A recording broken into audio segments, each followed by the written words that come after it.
The editorial.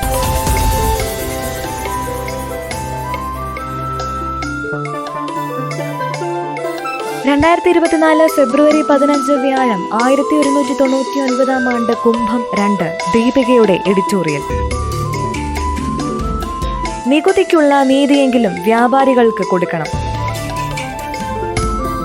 കർഷകരുടെയും ചെറുകിട ഇടത്തരം വ്യാപാരികളുടെയും സാമ്പത്തിക തകർച്ചയിൽ പ്രതിഫലിക്കുന്നത് സർക്കാർ നയങ്ങളുടെ വൈകല്യങ്ങൾ മാത്രമല്ല, ജനവിരുദ്ധതയുമാണ്. കാരണം ജനങ്ങളിൽ ബഹുഭൂരിപക്ഷവും ഈ വിഭാഗങ്ങളിൽപ്പെട്ടവരാണ്. അവരുടെ ഉന്നതിക്ക് വേണ്ടി നിയമങ്ങൾ മാറ്റി എഴുതാനായില്ലെങ്കിൽ രാജ്യപുരോഗതിയിൽ നിന്ന് മഹാഭൂരിപക്ഷം സാധാരണക്കാരെ ഒഴിവാക്കുകയാണെന്ന് കരുതേണ്ടി വരും. കർഷകരെ പോലെ ചെറുകിട ഇടത്തരം വ്യാപാരികൾക്കും അതിജീവനത്തിനായി നിരന്തരം സമരത്തിലേർപ്പെടേണ്ടി വന്നിരിക്കുകയാണ്. അതിന്റെ തുടർച്ചയായിരുന്നു വ്യാപാരി വ്യവസായി ഏകോപന സമിതി നടത്തിയ വ്യാപാര സംരക്ഷണ യാത്ര. സർക്കാർ ജോലിക്കും ആനുകൂല്യങ്ങൾക്കും കാത്തിരിക്കാതെ സ്വയം തൊഴിൽ കണ്ടെത്തുന്ന വ്യാപാരികൾ സർക്കാരിന്റെ സാമൂഹിക ക്ഷേമ പ്രവർത്തനങ്ങളെ അത്രയും എളുപ്പമാക്കുകയും തൊഴിലില്ലായ്മയെ ഒരു പരിധിവരെ പരിഹരിക്കുകയും ചെയ്യുകയാണ്. അത് ഓർത്തെങ്കിലും അവരുടെ ആവശ്യങ്ങൾ അംഗീകരിച്ച് ഈ മേഖലയിൽ തുടരാനുള്ള അവസരമുണ്ടാക്കണം. മാലിന്യ നിർമ്മാർജ്ജനം, GST, ഓൺലൈൻ വ്യാപാരത്തിന്റെ കടന്നുകയറ്റം, കെട്ടിട നികുതി, ലൈസൻസ് ഫീസ്, ബാങ്കുകളുടെ അമിത ചാർജുകൾ, റോഡ് വികസനം തുടങ്ങിയവ സംബന്ധിച്ച 29 ആവശ്യങ്ങൾ ഉന്നയിച്ചുകൊണ്ടാണ് വ്യാപാരികൾ പ്രതിഷേധിച്ചത്. വൻകിട കുത്തകമാളുകളും ഓൺലൈൻ വ്യാപാരവും ചെറുകിട ഇടത്തരം വ്യാപാരത്തിന് വലിയ ആഘാതമായിരിക്കുകയാണ്. സംസ്ഥാനത്തെ പണം ഇതര സംസ്ഥാനങ്ങളിലേക്കും വിദേശത്തേക്കും ഒഴുകുകയാണ്. നമ്മുടെ വ്യാപാരികൾക്ക് പണം കിട്ടിയാൽ അതിലേറെയും ഇവിടെ തന്നെ ചെലവഴിക്കപ്പെടുകയും സംസ്ഥാനത്തിന്റെ സാമ്പത്തികാവസ്ഥയ്ക്ക് സഹായകമാവുകയും ചെയ്യും. മാളുകൾ നഗരങ്ങളിൽ മാത്രമല്ല ഉൾനാടുകളിലേക്കും കടന്നെത്തി പ്രാദേശിക വ്യാപാരങ്ങളെ തകർത്ത് ഗ്രാമീണ സമ്പദ്ഘടനയിൽ പരിക്കേൽപ്പിക്കുകയാണ്. നമ്മുടെ പരമ്പരാഗത കച്ചവടക്കാർ അനുഭവിക്കുന്ന ഇത്തരം പ്രതിസന്ധികൾ പലതും സംസ്ഥാന സർക്കാരിന്റെ നിയന്ത്രണത്തിലല്ല എന്നുള്ളതാണ് വാസ്തവം. ഓൺലൈൻ വ്യാപാരം ഉൾപ്പെടെ പലതും ഇനിയൊട്ട് തടയാനാവില്ലെങ്കിലും നിയന്ത്രണങ്ങൾ ഏർപ്പെടുത്താവുന്നതാണ്. 2014 ഓൺലൈൻ വ്യാപാരം 1% താഴെയായിരുന്നെങ്കിൽ ഇപ്പോഴത് 16% മുകളിലായി. ഇനിയുള്ള കാലം അത് വർദ്ധിക്കുകയുള്ളൂ. മാളുകളുടെയും ഓൺലൈൻ വ്യാപാരത്തിന്റെയും വളർച്ച പരമ്പരാഗത വ്യാപാരത്തിന്റെ തകർച്ചയാണെന്ന തിരിച്ചറിവോടെ സർക്കാരുകൾ നയങ്ങൾ രൂപീകരിച്ചില്ലെങ്കിൽ ലക്ഷക്കണക്കിന് വ്യാപാരികളും തൊഴിലാളികളും അവരുടെ കുടുംബങ്ങളും വഴിയാധാരമാകും. കോവിഡ് കാലത്തെ ലോക്ഡൌണിന്റെ ഫലമായി ഉണ്ടായ സാമ്പത്തിക പരാധീനതകൾ ഇപ്പോഴും തീർന്നിട്ടില്ല. ബാങ്കുകൾ നൽകുന്ന വായ്പയുടെ ഉയർന്ന പലിശ നിരക്കും സർവീസ് ചാർജുകളും കച്ചവടക്കാരെ വലയ്ക്കുന്നുണ്ട്. അതിസമ്പന്നരുടെ ആവശ്യങ്ങൾ ചോദിച്ചറിഞ്ഞ് പരിഹാരമുണ്ടാക്കുന്ന സർക്കാരുകളും വൻ വായ്പകൾ എഴുതിത്തള്ളുന്ന ബാങ്കുകളുമൊക്കെ ചെറുകിട സംരംഭകരെ തിരിഞ്ഞു നോക്കുന്നില്ല. ഈടില്ലാത്ത വായ്പകൾ നൽകുന്നതിൽ റിസർവ് ബാങ്ക് നിയന്ത്രണം ഏർപ്പെടുത്തിയതോടെ പരസ്പര ജാമ്യത്തിൽ വ്യാപാരികൾക്ക് ലഭ്യമായിരുന്ന ചെറുവായ്പകളും ഇല്ലാതായി. പലിശ സബ്സിഡിയുള്ള വായ്പകൾ വ്യാപാരികൾക്കും നൽകണമെന്ന ആവശ്യം ഏറെ നാളായി അവർ ഉന്നയിക്കുന്നതാണ്. കാർഷിക മേഖലയുടെ തകർച്ചയും കർഷകരുടെ വാങ്ങൽ ശേഷി കുറഞ്ഞതും കച്ചവടത്തെ ബാധിച്ചിട്ടുണ്ട്. ഇതെല്ലാം പരസ്പര ബന്ധിതമാണെന്ന് തിരിച്ചറിഞ്ഞുകൊണ്ടുള്ള പരിഹാരങ്ങളാണ് സർക്കാർ ആലോചിക്കേണ്ടത്. മറ്റൊരു വരുമാനവും ഇല്ലാത്തവരും സാമ്പത്തിക ബാധ്യതകളും വായ്പകളും മൂലം കച്ചവടം ഉപേക്ഷിച്ചു പോകാൻ കഴിയാത്തവരുമാണ് കട അടച്ചുപൂട്ടാത്തവരിൽ ഏറെയും. വ്യാപാരി സമൂഹത്തിന്റെ പ്രശ്നങ്ങൾ പഠിക്കാൻ വിദഗ്ധ സമിതിയെ നിയോഗിക്കാമെന്ന് സർക്കാർ സമ്മതിച്ചത് സ്വാഗതാർഹമാണ്. പക്ഷേ നിയോഗവും പഠനവും പരിഹാരവും സമയബന്ധിതമല്ലെങ്കിൽ താൽക്കാലിക രക്ഷപ്പെടൽ എന്നതിനപ്പുറം ഒരു കാര്യവുമില്ല. വ്യാപാരികളുടെ പ്രശ്നങ്ങൾ കൈകാര്യം ചെയ്യാൻ അതിനായൊരു വകുപ്പ് വേണമെന്ന ന്യായമായ ആവശ്യം നടപ്പാക്കാൻ വൈകരുത്. ഒരു ദിവസം കടയടച്ചപ്പോൾ ജനങ്ങൾക്കുണ്ടായ ബുദ്ധിമുട്ട് വ്യാപാര സ്ഥാപനങ്ങളുടെ പ്രാധാന്യത്തെ ഓർമ്മിപ്പിക്കുന്നു. ഒരു ദിവസത്തെ വരുമാനം പോലും പല കച്ചവടക്കാർക്കും ഒഴിവാക്കാനാവാത്തതാണെങ്കിലും അതിന് മുതിരുന്നത് ഗതികേട് കൊണ്ടാണ്. അടിസ്ഥാന ആവശ്യങ്ങൾ സർക്കാരിന്റെ ശ്രദ്ധയിൽപ്പെടുത്താൻ വീണ്ടും ഒരു കടയടപ്പിന് സർക്കാർ വഴിയൊരുക്കരുത്. അവർ സർക്കാരിന് നൽകുന്ന നികുതിക്കുള്ള നീതിയെങ്കിലും ഉറപ്പാക്കണം.